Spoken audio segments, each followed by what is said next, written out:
Episode 116, CSIS Capital Cable, Iran, North Korea, Shapiro, Seiler, Chaw, to unpack it all that and more next on the Capital Cable.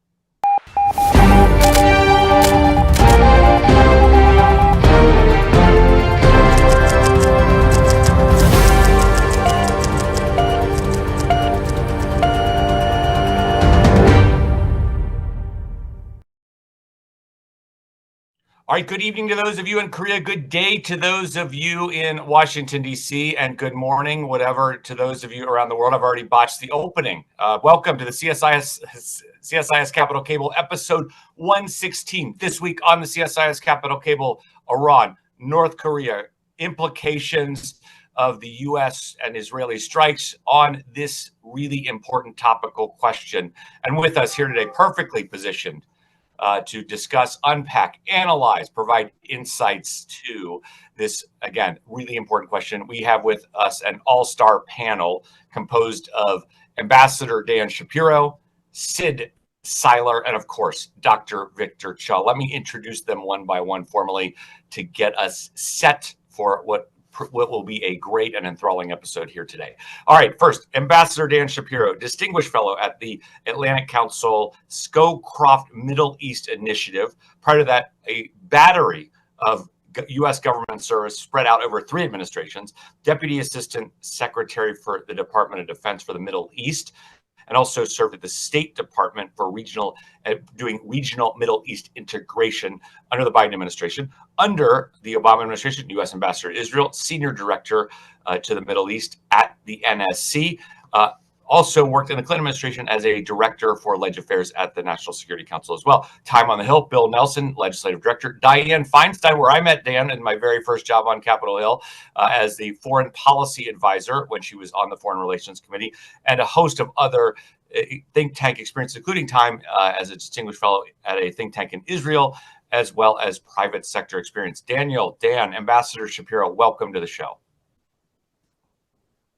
Thanks, Mark. Great to be with you. Look forward to the discussion. All right, excellent. I was remiss also. You're a hoops guy. You played a little hoops with Obama back in the day, right? Yeah, I did get out on the court a couple times. Yeah. All right.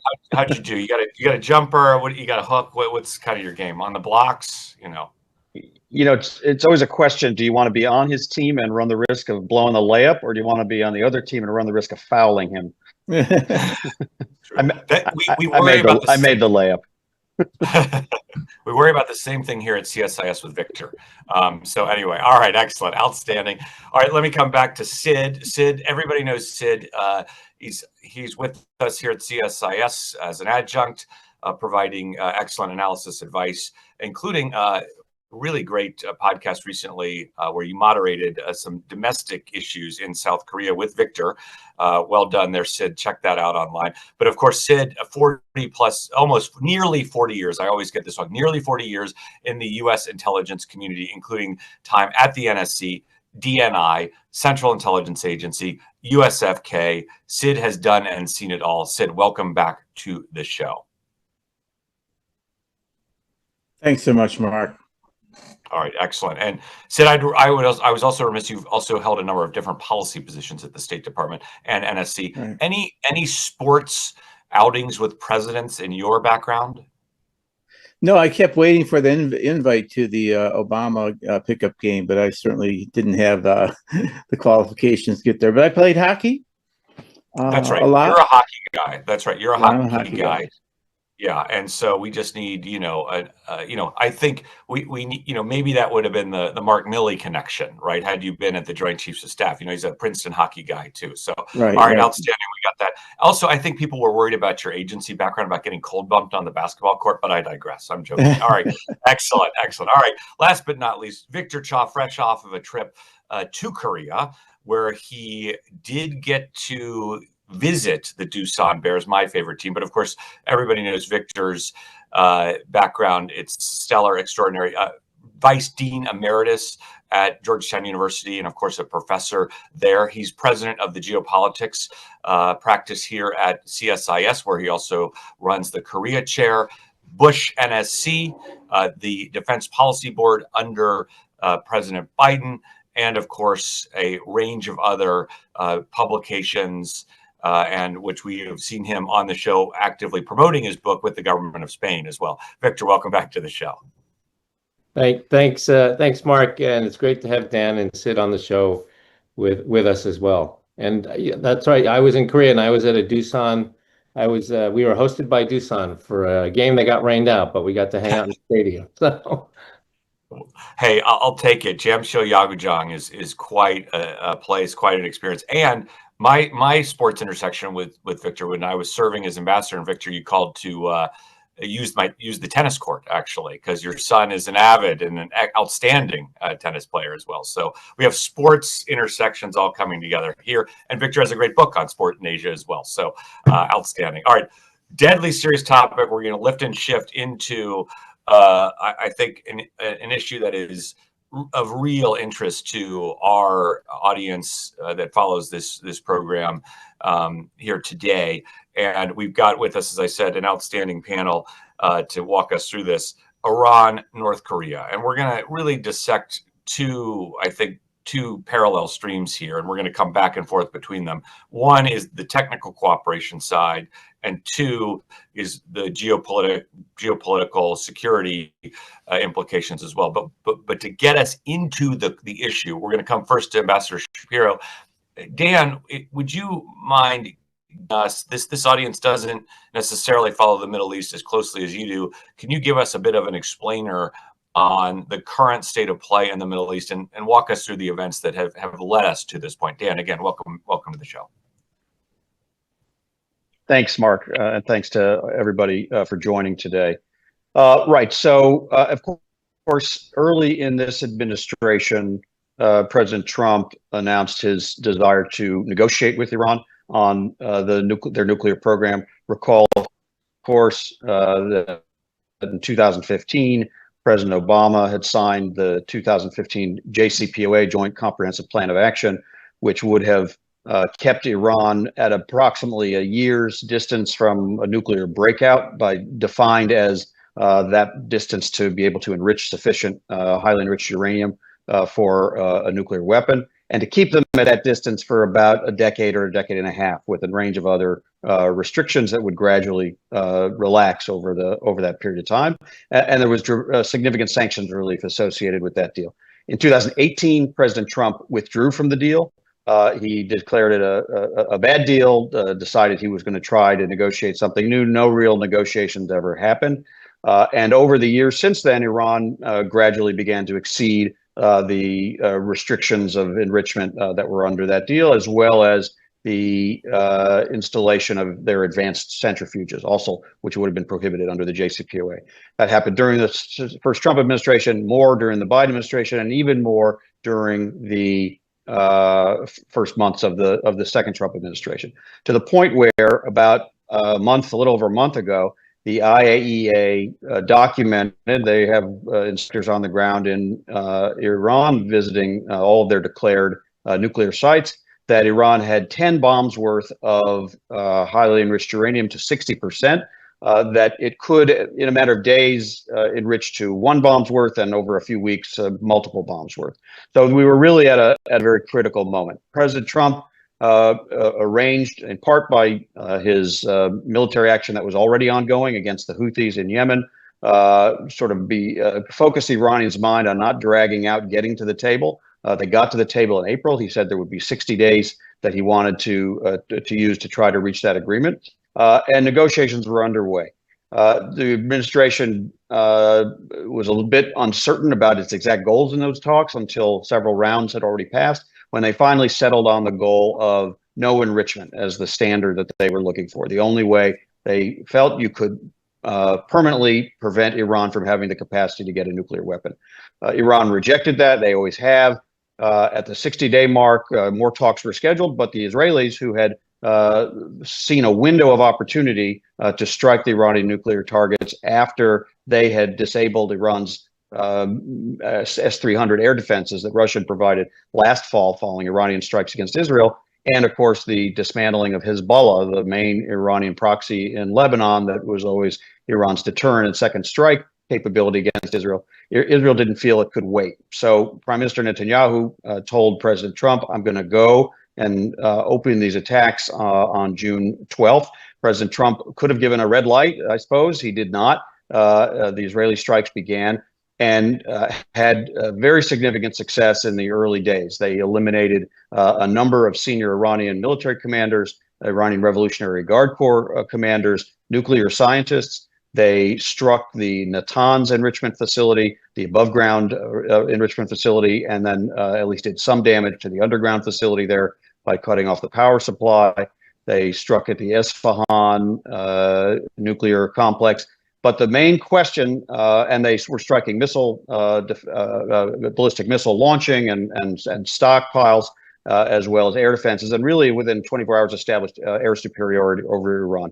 But the main question that was still outstanding was who would deal with the Fordo deeply buried underground enrichment facility under a mountain, which only the U.S. had aerial bombs, the bunker busters, the massive ordnance penetrators, that 30,000-pound bombs that could actually penetrate to that distance. So there was a back and forth between Israel and the United States. Did Israel have another option? Would Iran agree to no enrichment while under fire? That was not going to happen. So last Saturday night, 2 Saturday nights ago, I guess June 21st, 22nd, President Trump ordered the strikes against Fordo, dropping 12 B-2s flying to drop 12 massive ordnance penetrators on that facility down the ventilation shaft.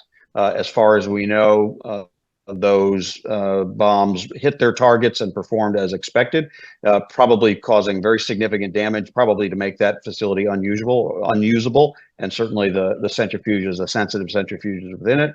They did additional strikes, 2 of those massive ordnance penetrators on the underground Natanz facility to finish that off, and then help take out with Tomahawk missiles from submarines the Esfahan uranium conversion facility.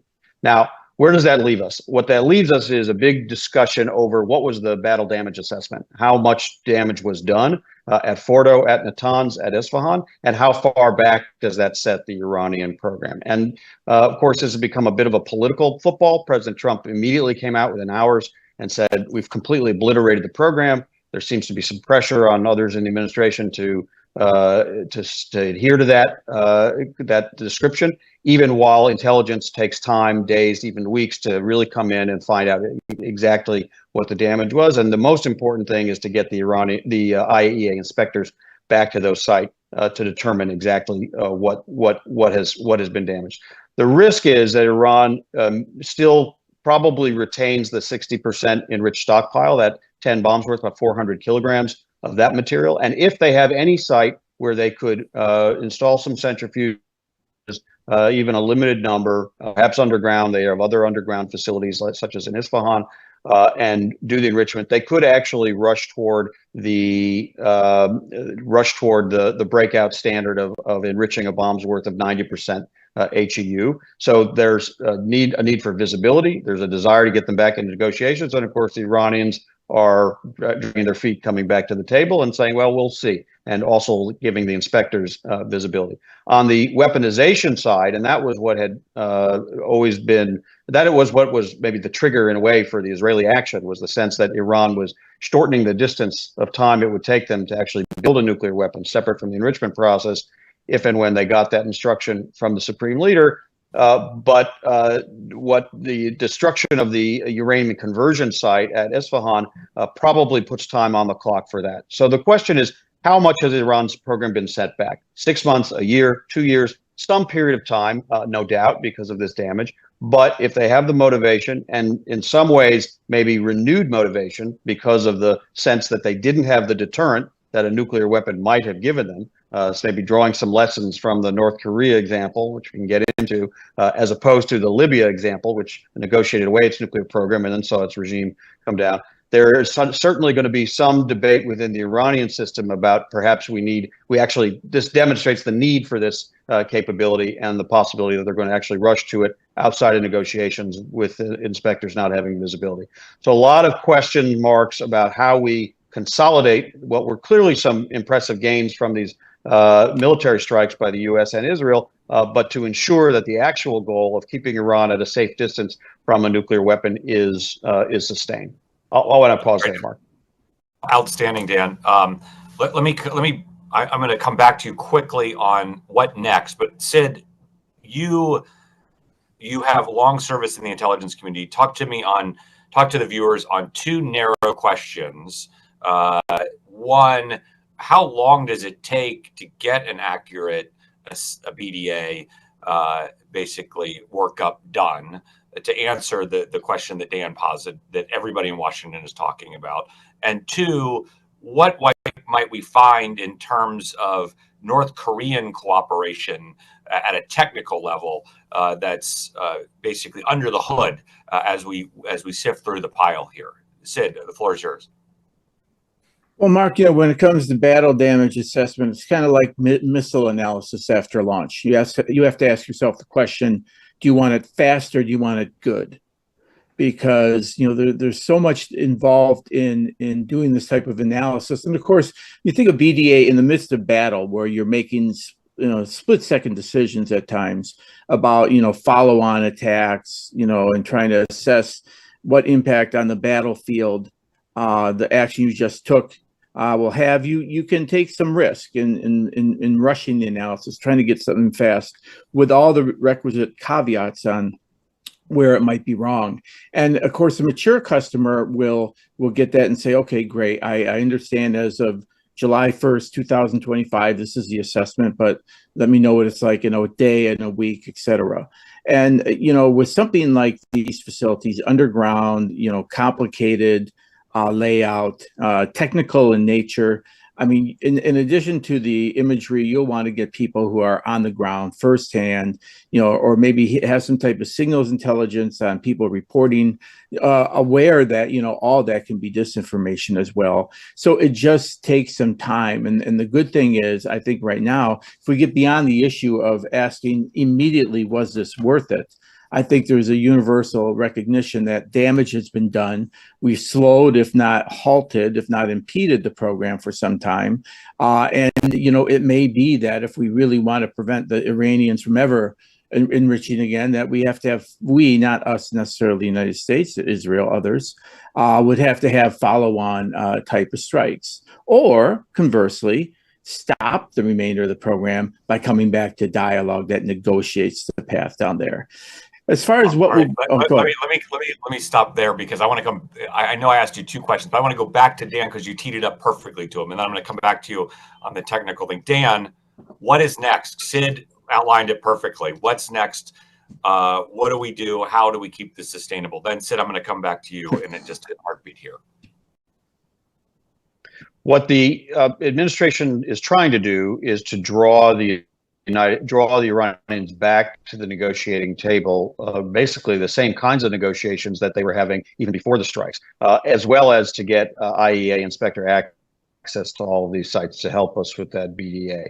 And of course, the Iranians are very cautious and very resistant to that. They feel that they were negotiating and now we're struck. How would they know? How would they feel confident that that wouldn't happen again? And to Sid's point, that may be necessary if in fact the BDA demonstrates, or if their own behavior demonstrates that they still do have some residual capability, or if they try to resurrect it. So I think it's very questionable whether we can get into these negotiations. But there's another lever still out there. In October of this year is a deadline for what are called the snapback sanctions. These are sanctions that were suspended under UN sanctions that were suspended under the JCPOA, and the European countries, France, Germany, and the UK, which were party to the JCPOA, hold the trigger whether or not to snap back, meaning to put back in place sanctions that were suspended at that time based on the fact that Iran is not in compliance with its JCPOA obligations. Iran says, of course, they were out of compliance because the US left the deal. Nevertheless, that's a lever that's still out there from some very significant restoration of sanctions to an already deeply damaged Iranian economy. And on the one hand, it could be leveraged to get Iran back to the table, to get Iran to provide access to the inspectors, conceivably to get Iran to make concessions they've never made before on no enrichment. At the same time, it could have that opposite effect, right? It could have the effect of getting Iran to the point feeling like now we can't trust negotiations. We know we're going to be under additional sanctions, and so we've got to turn to those friends we have in the world: China, Russia, North Korea. We've got to establish the deterrent that we never had before. That may even relate to how they're cracking down on domestic centers of opposition who may have seen the regime at a point of weakness, and this is a way they would establish that the regime is not as weak as it appeared when it was struck. So big question marks whether we can get into those negotiations and whether that sanctions tool gives us the leverage that we would want. But that's really got to be the requirement to capitalize on these military strikes. Otherwise, to Sid's point, it may be necessary, at least from the point of view of keeping them at the safe distance from a nuclear capability, nuclear weapons capability, to consider additional strikes. All right, outstanding, Dan. Last question, bridge it to Sid here.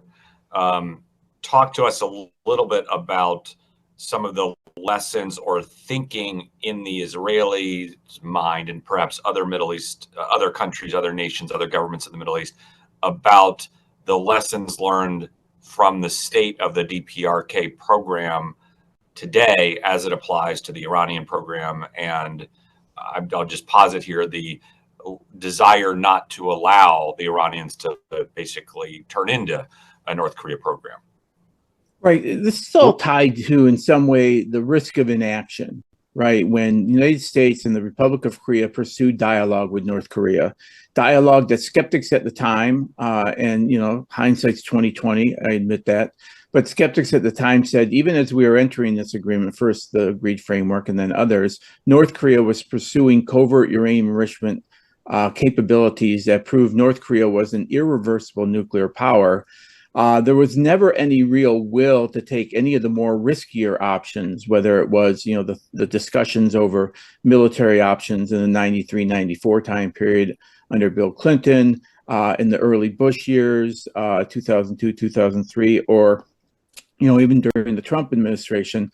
And there's never been a tolerance for risk, because at the back end of the day, there's not a sense of urgency to the development of these capabilities that you see in Israel, who sees it obviously from their perspective as an urgent existential, imminent existential threat that required action. They can't wait to see what it looks like as, Tehran moves from 60% to 90% HEU. They can't wait to see what that first device, tested somewhere in the world is going to function like. They need to act now.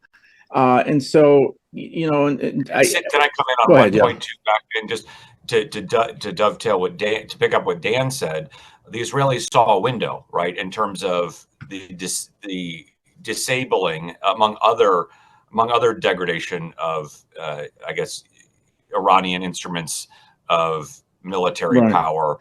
The second strike capability in Hezbollah and Lebanon had been sufficiently degraded. Isn't it also fair to say that there's always been a bit of a strong deterrent, especially with artillery pointed at Seoul, the proximity of the strikes to other countries? There's been different factors at play, in addition to, I guess you would say, the lack of the Israeli urgency injected in the North Korean situation. No, that's an important point. People often forget about the long-range artillery, and for those who aren't familiar with it, these are artillery. If you look at a map of the Korean Peninsula, it's much easier for forward-deployed artillery of North Korea to hit Seoul, that greater Seoul metropolitan area, over 10 million. And our ability to hit Pyongyang, for example, even if you go in some type of counter value strike scenario. So there always was concern. I was reading Jim Mattis's writing on this about, if war were to break on the peninsula, millions would die. And it's obviously an exaggeration, but the truth of the matter is there's no scenario for military use on the peninsula that doesn't get very intense, very bloody, very costly for South Korea very quick. And so that has kind of mitigated our any thoughts that the military option might otherwise have been on the table. And I think that's outstanding. Now let's go back to quickly the question I didn't allow you to finish. cooperation between Iran and North Korea? Yeah, that's a great question. And in yesterday's separate session, Victor had a very good graphic that I would suggest in terms of the missile cooperation. North Korea and Iran have been cooperating in the missile arena for a number of decades now, really since the 1980s. North Korea's Scud missile, the Scud-B and the Scud-C, which themselves were Soviet missiles obtained through Egypt earlier. They began to ship and help Iran with these Scud-B and Scud-Cs, which eventually became the Shahab-1 with a range of 300 kilometers and the Shahab-2 with a range of 500 kilometers. And then in the mid-1980s, we began to see cooperation on the medium-range ballistic missile, what the North Koreans call the Hwasong-7, known to the outside more commonly as the Nodong, and then finally within Iran as the Shahab-3. And so this is the type of medium-range ballistic missile best suited for range in Israel. There's been, over the course of that time period, always rumors about cooperation in the nuclear arena. And none of those rumors really had the smoking gun evidence. And behind all of them was the thought that Iran will be able to do what it needs to do with the technology it is able to acquire, and North Korea would not be necessarily the first place that they would have to turn to for assistance, either in uranium enrichment, weapons design, etc. It's always been an area of concern, and you know, it's a little bit different when North Korea helped Syria, was helping Syria build a 5 megawatt reactor to produce plutonium in El Kabar. Different part of the fuel cycle for nuclear weapons process. So that demonstrates the willingness of North Korea to cooperate with other, particularly state actors such as Iran. But we don't really see, as of yet, any area where Iran has had a need to which it's turned to the DPRK for. Okay, outstanding. All right, I want to get into broader implications that I previewed. I'm going to go to Victor. Victor, you've been on deck for a while, to use the Doosan analogy, but you've got a New Jersey. You've just been to Jamshil Stadium. You're ready to go. Draw, if you don't, obviously anything on the aforementioned interventions, which have been excellent, but draw some broader conclusions, right, in terms of lessons learned from the DPRK. To all of this, number one, and if you wouldn't mind, start getting into this axis of upheaval question about the cooperation between Russia, China, Iran, North Korea as well. Victor, the floor is yours. Sure, thanks. So just to echo what Sid said about the cooperation, it's really been 4 decades of missile cooperation between Iran and North Korea. And in addition to what Sid said about the Hwasong 5, 6, 7, Shahab 1, 2, 3. There's also been reports in this decade of more cooperation on longer range missiles as well, which would not be surprising given that North Korea has become very good at those. I think, you know, what's interesting listening to the discussion about these 2 cases is, you know, clearly they've turned out very differently. I mean, in the Iran case, there clearly was a use of force option, right? And I'm sure Israel made very clear to the United States, like, you really don't have a use of force option on the Korean Peninsula, and look at how that turned out. And if you don't use force this time, Iran's going to end up like North Korea, you know, a country in the Middle East with 50 nuclear weapons and enough, you know, fissile material for 90 or something like that, which would be a nightmare. The other difference is that I think, as Sid's point about the artillery, I mean, South Korea is already under an existential threat, in a conventional existential threat. And the nuclear aspect, of course, is very serious, but it's not the same as the existential threat that Israel feels from Iran's nuclear weapons. And then on top of that, the difference is the United States was willing to engage with Israel in their actions, whereas historically, anytime the South Koreans wanted to go north, the immediate U.S. reaction is to say no, like we don't want to do that. So I think those are some interesting cases and differences. I mean, very clearly, the big lesson the North Koreans take away from this is that they were right in the decision they made to pursue nuclear weapons and to continue to pursue them. In a sense, the U.S. decision to attack Iran, perhaps one of the costs of the U.S. decision to attack Iran is that we're going to get stuck. We're going to have to accept the nuclear in North Korea, because there is no way after this that they're going to think that they can somehow avoid 12, massive ordnance penetrators if they were to give up their nuclear weapons. Having said that, and we can debate this, I think that at the same time, that actually, ironically, may open up space for a negotiation between the United States and North Korea. I mean, from a North Korean perspective, it would be to try to get assurance that they would not suffer the same fate as Iran. And in the case of the United States, unfortunately, the dialogue may not be on denuclearization, but it may be on trying to avoid North Korean help to Iran in the future, because there's that potential, as well as trying to stop North Korean help to Russia, right? In terms of the war in Ukraine. Mm-hmm. Another thing. So, it creates a very interesting set of dynamics going forward. And as you guys know, we have APEC coming in the fall, where President Trump will most likely go to Korea. And if he's on the peninsula, he may want to go up to Panmunjom again to meet the North Korean leader. So interesting. I think there are interesting things that come out of this that we haven't really thought about very carefully, but that could take us in different directions that we're going in right now. Really interesting points. Victor, can I drill down on one tiny slice of this, because we tend to spend most of our time focused on the Korean Peninsula, South Korea implications, new government, and we talked about the deterrent, the artillery deterrent. We've got evolving technologies that may mitigate this over time, as CSIS put out in a very good report, directed energy being one of those. We've got the North Korean posture towards the South changing dramatically, right, in terms of essentially declaring South Korea enemy number one.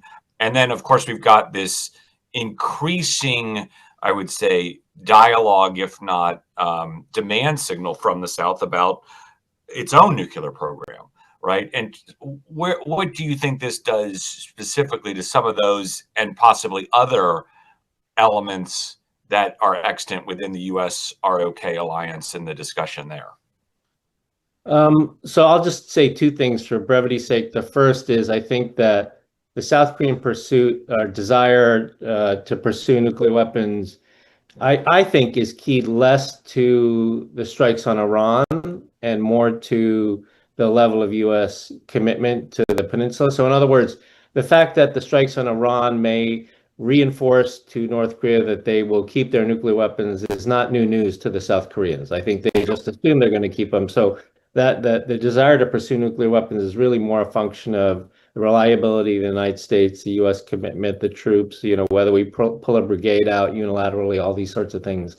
And then in terms of the point about artillery, yeah, I mean, there have been, I only know it from the academic side. There have been a number of academic studies that have looked at this by people like Darryl Press, Nick Anderson, and others about the ability to neutralize that artillery threat. That may be true. That may be true. At the same time, that also creates a potentially very unstable situation on the peninsula, because there is no escalation ladder, right? North Korea goes right to a use or lose nuclear weapons option, right? And so those are sort of the two quick responses. So. All right, if I could really interject real quick, Mark, on this too. Yes. I mean, when you think about the best demonstration we've had of the U.S. capabilities, first of all, through the bombing of Iran, Donald Trump has demonstrated he's ready to get involved internationally, globally. He's not an isolationist, and he's not afraid to use force. You can question the judgment of the use of force here, but nevertheless, it's a fact that we've seen.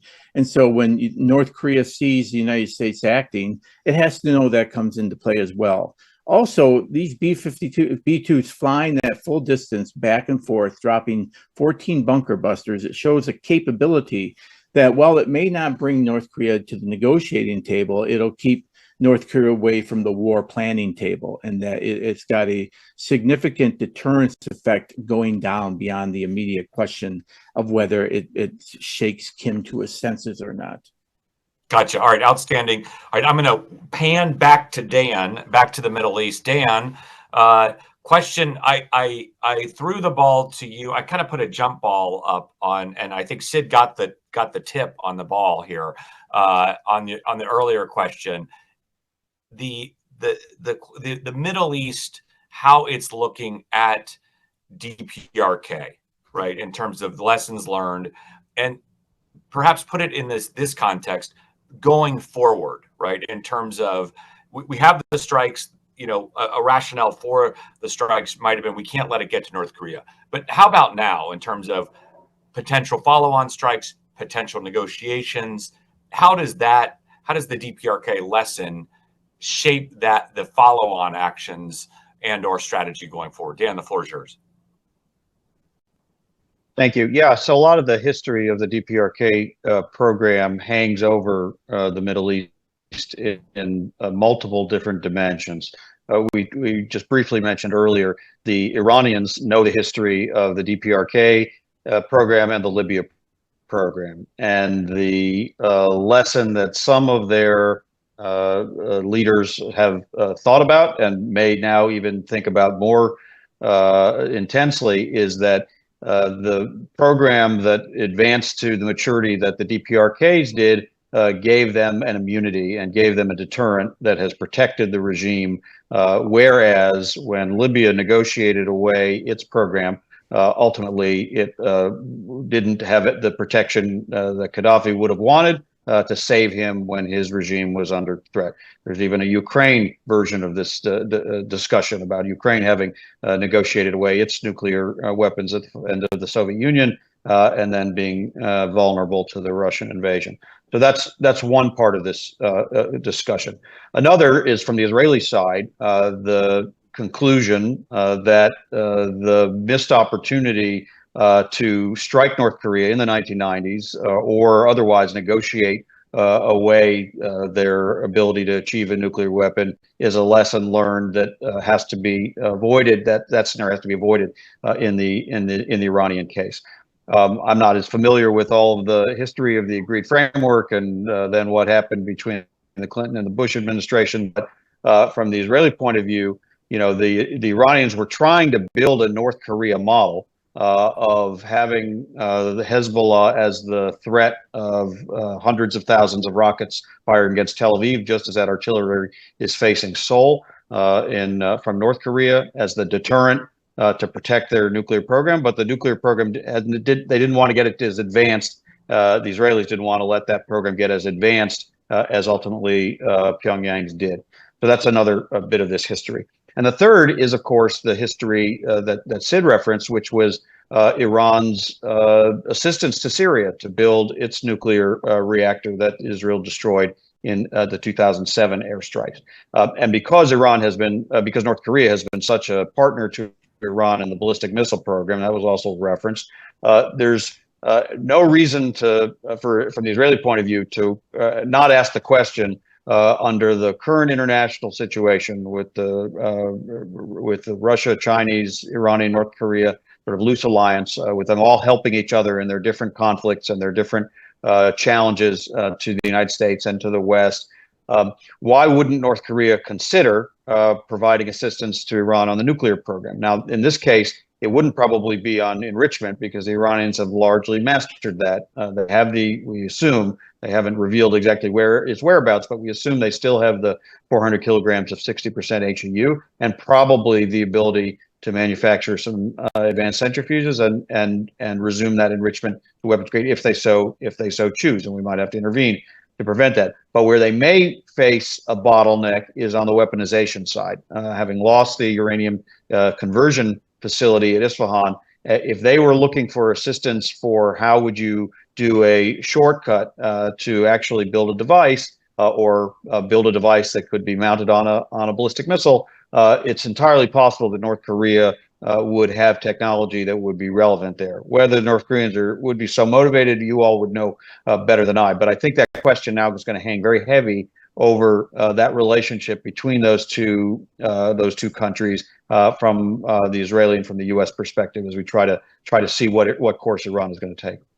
Mark, right, can I just say two things on what Dan? I'm going to go to Dan. I was going to go Dan, one follow-up, then Victor, Sid, and we'll be out. How's that sound, Victor? One quick follow-up is just the, Dan, the overall cooperation between Russia, China, North Korea, just in 30 seconds, what does this do to it? Then Victor, floor is yours. Well, it's a lot of it is focused on how all of these countries are supporting Russia in the war in Ukraine. North Korea has sent troops and certain technologies. Iran has sent its drones and ballistic missiles and helped the Russians develop production capabilities for those. China, of course, has been supporting Russia in various ways, economically and with dual use technologies.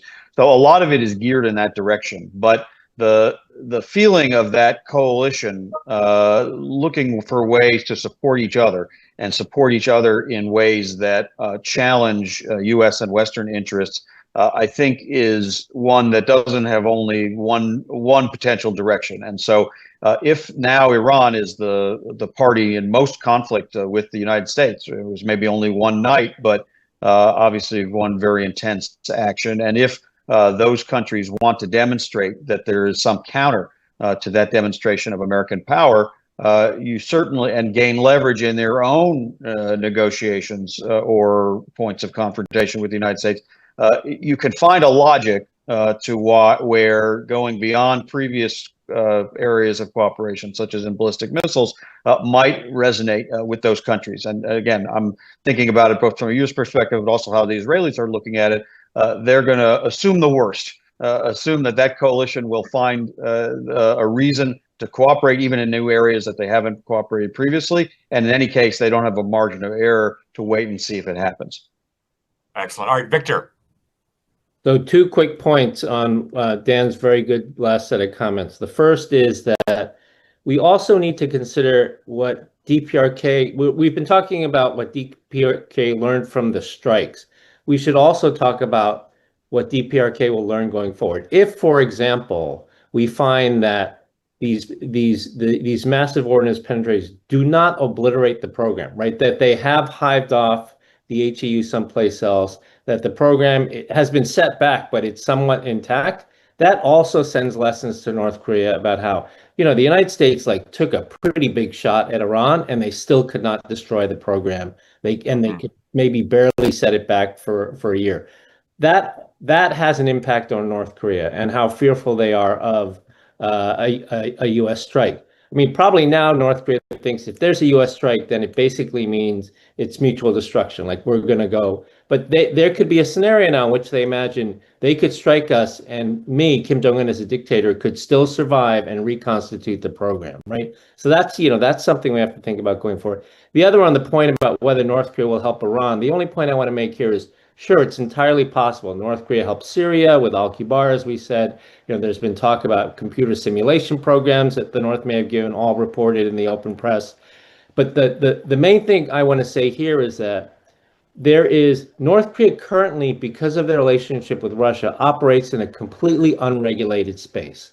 Like what they have done with Russia, 25,000 troops, 6 million rounds of ammunition, right? The Chinese have no influence over North Korea. I don't care what other people say, like China specialists and everything. You're wrong, right? China has no influence over North Korea. And if anything, we didn't like China having a lot of influence over North Korea in the past, but at least they regulated their behaviors in somewhat. Like told them not to do the 7th nuclear test, all these things. Putin does not care what North Korea does. It's like he lets him do whatever he wants. And so when we talked about this Russia, Iran, North Korea, China axis, this is one of the most concerning things to me, is that there are no restrictions, formal or informal, on North Korean behavior like they were when China was in North Korea's orbit. North Korea was in China's orbit. Right. I mean, on that point, Victor, and I know we're at time, but you rewind the clock a decade, you have sector-wide sanctions at the UN. You have North Korea completely boxed in on the international stage. There's the worst relationship between Beijing and Pyongyang in decades, and that space is dramatically truncated. Now, to your point, that one quick follow, Victor, do you make, it's a very fine point, the difference between Sid's point on the strikes themselves as a deterrent versus the actual damage to the nuclear program. do you find, is there a difference between the two, right? One keeping Kim Jong-un away from the war planning table, as Sid said, and the other dealing with the nuclear program. That unpack that quickly. Yeah, so I mean, I think, of course, all of us have been focused on the strikes and the deterrent effect that might have on North Korea, but also the desire to keep their weapons. But I really do think that the damage assessment will be even more important for North Korea, because if they find that Iran could survive this, like their program could survive, their regime could survive, that may reduce North Korean fear. Of course, they don't want to get struck by the United States, but that may reduce fears of what a U.S. strike could do to the regime and to the programs. All right, outstanding. Sid, final word to you. We're 30 seconds. Okay, I'll make it quick. Eyes on Russia, eyes on future. I think, again, since the scenario we really need to be discussing is not necessarily the U.S. trying to eliminate the North Korean nuclear program through the use of force.